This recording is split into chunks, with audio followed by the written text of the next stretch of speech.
archiving every distortion.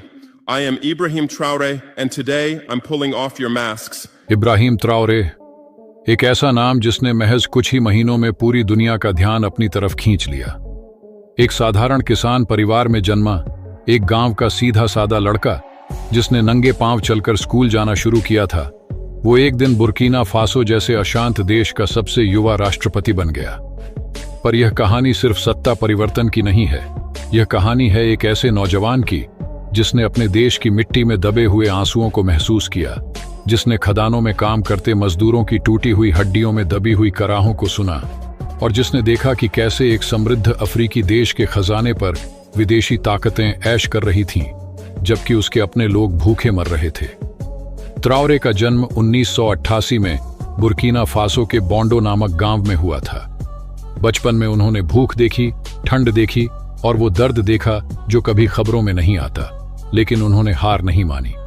वो पढ़ाई में अच्छे थे और आगे चलकर उन्होंने भूविज्ञान जियोलॉजी में डिग्री हासिल की। इस पढ़ाई के दौरान उन्होंने न केवल खनिजों की ताकत जानी, बल्कि यह भी समझा कि इन खनिजों को लूटने वाले असली लुटेरे कौन हैं। वो विदेशी कंपनियां जो अफ्रीका को सोने, यूरेनियम और हीरे से भरकर भी गरीब बना रही थीं। छात्र राजनीति में रहते हुए उन्होंने पश्चिमी साम्राज्यवाद और नव उपनिवेशवाद के खिलाफ बोलना शुरू किया। फिर उन्होंने बुर्किना फासो की सेना ज्वाइन की, ये सोचकर कि अगर सिस्टम को बदलना है तो अंदर से लड़ना होगा। वे आतंकवाद विरोधी अभियानों का हिस्सा बने। उन्होंने माली, नाइजर और अपने ही देश में मोर्चा संभाला, लेकिन हर बार उन्हें यही एहसास हुआ कि असली दुश्मन सिर्फ बंदूक थामे आतंकी नहीं है। असली दुश्मन वो नेता हैं जो सत्ता में बैठकर विदेशी कंपनियों के दलाल बन चुके हैं। उन्होंने देखा कि राजधानी में एयर कंडीशन ऑफिसों में बैठे अफसर और नेता करोड़ों डॉलर की विदेशी सहायता खा जाते हैं, जबकि गांवों में औरतें बच्चों को सिर्फ पानी पिलाकर सुलाती हैं। 2022 में हालात बिल्कुल बिगड़ चुके थे। देश के आधे से ज्यादा हिस्से पर आतंकी कब्जा कर चुके थे।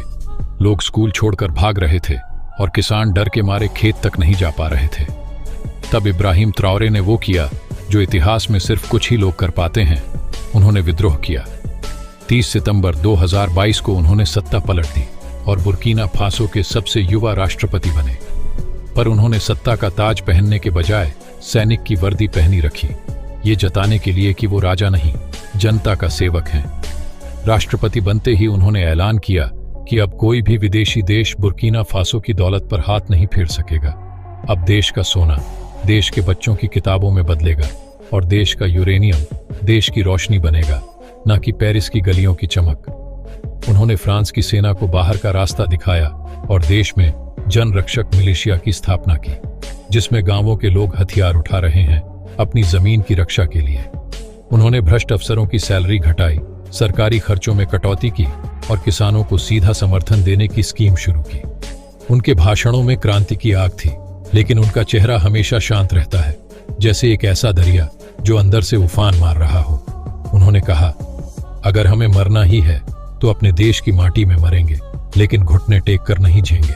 आज अफ्रीका के कई देश जैसे माली, नाइजर, गिनी त्राओरे को देखकर अपनी नीतियों पर सवाल उठा रहे हैं। सोशल मीडिया पर लाखों युवा उन्हें नई पीढ़ी का थॉमस संकारा कहते हैं और कुछ तो उन्हें अफ्रीका का चे गुवेरा भी मानते हैं। लेकिन त्राओरे इन उपाधियों से नहीं, जनता की सेवा से खुश हैं।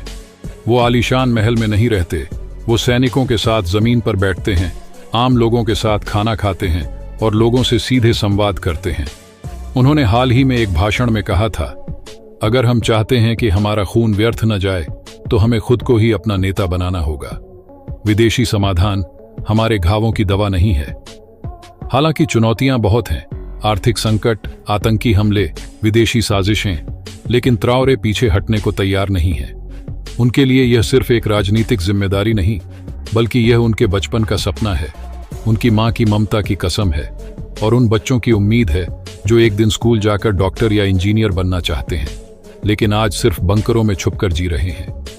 इब्राहिम त्राओरे की कहानी हमें याद दिलाती है कि असली नेता वह नहीं जो टीवी पर भाषण देता है, बल्कि वह होता है जो भूख को, डर को और अन्याय को खुद झेलकर जनता के लिए खड़ा होता है।